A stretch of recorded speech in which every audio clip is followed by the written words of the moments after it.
Hello, America. This is Tyrone Campbell coming to you again. You know, I brought you many programs, but this is one of the most powerful programs that I've ever been involved in. This was produced by me and a friend, Gretchen Hollinsworth, and I want to pay a tribute to Gretchen, who passed away this year. Gretchen was dealing with dual disorders. I had never heard of dual disorders, mental disorders, and yet we were able to create a masterpiece.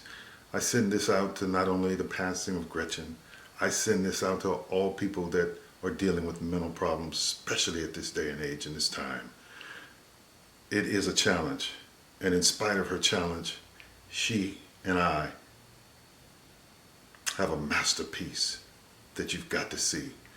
This video has to be broken down in pieces, in parts, because it's too much to give you at one time.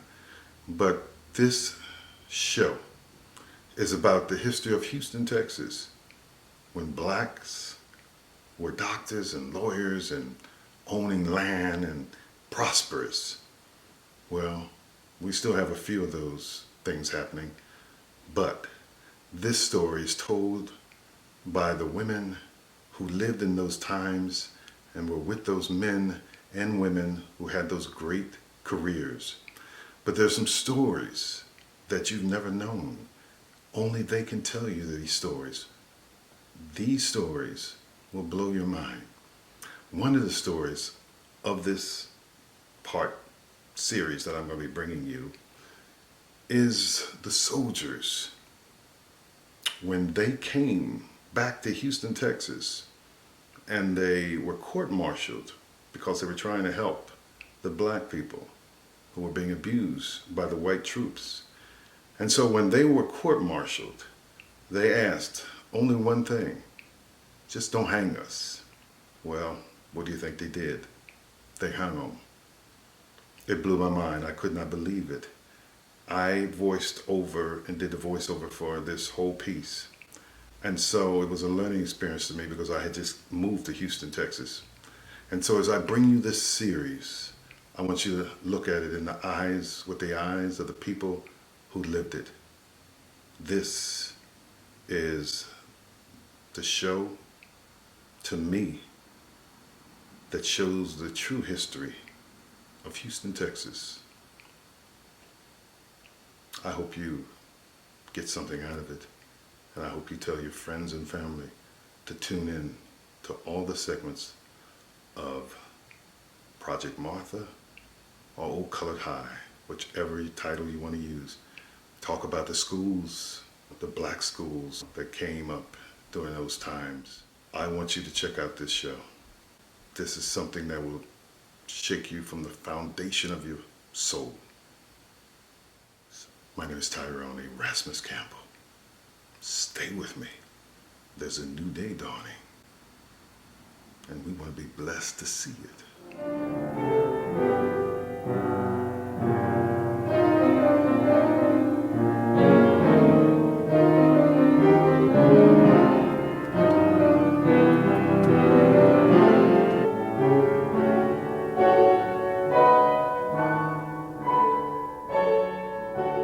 I would like to have the girls of the Roaring Twenties that were created out of the 100th anniversary of Booker T. Washington High School introduce their guests, because many of them have brought guests today who are not necessarily graduates of Booker Washington, but they have come to be with us, and we want to welcome them. I am Hazel Hainsworth Young. I'm very proud of that Hainsworth part.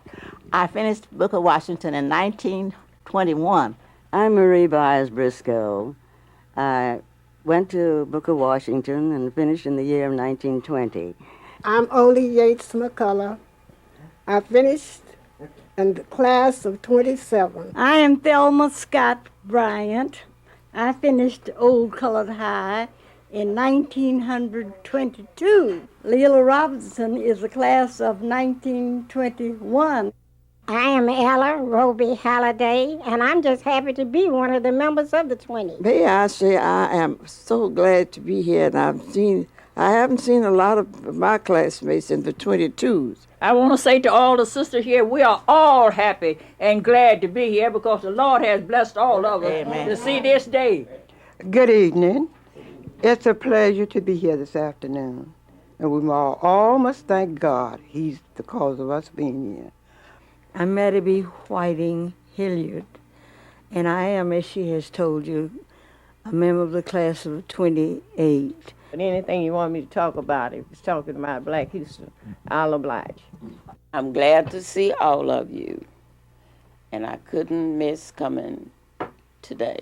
I'm Eunice Washington Wiggins, and I also graduated from the same school, of course, in 1928. To see so many of them leaves me speechless.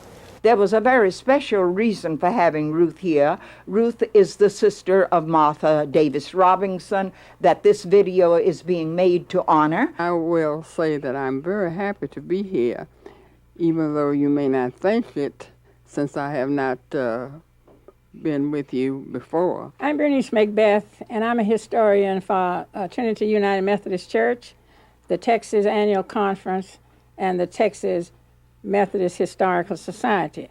I have been interested in genealogy, and as you know, that's just a study of your family. We have not for some time thought too much about our family, but in these later years, it has become somewhat of a hobby to everybody. Now, my connection with Old Colored High is through my aunt and my uncle, LaRue Emerson, and Ralph Waldo Emerson. I think they were in the class of 25 or 26, somewhere in that area. What I wanted to do today is that to let you know and let you record some of the things for us that we think we ought to know about. We think that we would be a better group of people if we knew some of the things that you went through and some of the people who preceded you. Again, we must reflect. We must remember to get a sense of these women's experiences and a sense of those times. We must remember, even when we don't want to. I can start by talking a bit about the Fourth Ward. We must remember that the center of black life was the Fourth Ward. The freed slaves settled in that area of Houston first, so that was the center of the activities of black people. And when those of us who sit here were attending Booker T. Washington High School, there were several black businesses located right around that school. There was a man who ran an ice cream factory, and his name was Mr. Adams. He made the best ice cream I've ever eaten, even today. Bluebell doesn't touch it. The Independent Heights is a small community. Around 1917, I imagine. It wasn't anything but water and mud, no streets. And the children didn't, there were very few houses. The children didn't have a school. They had to walk about, what they call the Houston Heights. That would be about 3 miles maybe to school.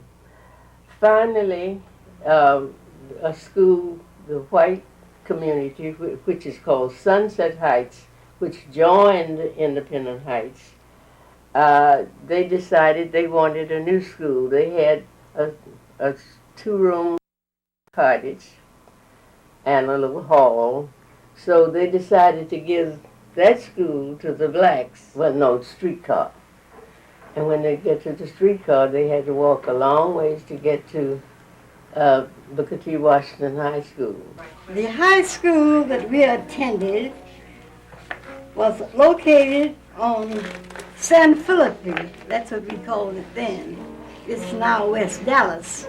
And it would be approximately now right across the street from where the Doubletree Hotel is. It was later moved to the Heights. In 1926, the only reason this school had a name was they divided it that year And part of them came from the 4th Ward to the 3rd Ward, and so they had a different name, and they had to give this school Booker Washington name. When I entered there in 1924, it was Old Colored High. But in 1926, when Jack Yates was built, that name was changed to Booker T. Washington. Across the street from the high school, I think, was a library, which was given to us by Carnegie, and it was called the Carnegie Library. Up to that time, we had no access to library. That was before integration. And, of course, we could not go to the library downtown, and it was my uncle who had left Houston and had gone to Tuskegee to be with Booker Washington. It was he who really influenced Carnegie to give us the money to build the library. And Carnegie told my Uncle Emmett Scott that if we would buy the site for the library, he would give the money. And the Houston people raised a certain amount of money, I believe it was around $1,500, to pay for this site, which was right across the street from Antioch Church, just a few steps from Booker Washington High School. So we had to just have something of our own because we could not share what the white people had downtown. When Jack Swett went before the Supreme Court to break the barrier at the University of Texas, the state got busy. It was going to make provisions for a school for black folks to keep us out of the law school at the University of Texas. So it created a college that it called Texas State University, TSU, the same acronym. And the mechanical shop operated over on Dart Street. My father was the first supervisor of that shop, and he worked on Dart Street. And the rest of it was still housed at Jack Yates. The literary academics were housed at Jack Yates Junior Senior High School. The NAACP sent Lula White and Lulelia Harrison to the legislature because when it was rumored that we were going to have this state school, San Antonio wanted it, Austin wanted it, Houston wanted it, all of the big cities wanted the school located there. And the NAACP asked me, as a very young woman, if I would go and speak to the legislature to persuade them to bring the school to Houston. Now, I'm not saying, nor am I sure, that I really had any effect on them, but I did appear and did try to substantiate why it should be in Houston. And when we got the news, when we got the report, it had been decided that the school was to be in Houston. I recently told that to Dr. Freeman at an interview similar to what we are doing here. And Texas Southern was Texas State University. A few years later, they changed the name, as we've done with a lot of things, to Texas Southern University because there was some conflict. Texas State University and the University of Texas, they were having friction about those two names, and it became Texas Southern. But it grew out of the junior college that was started by the public school system.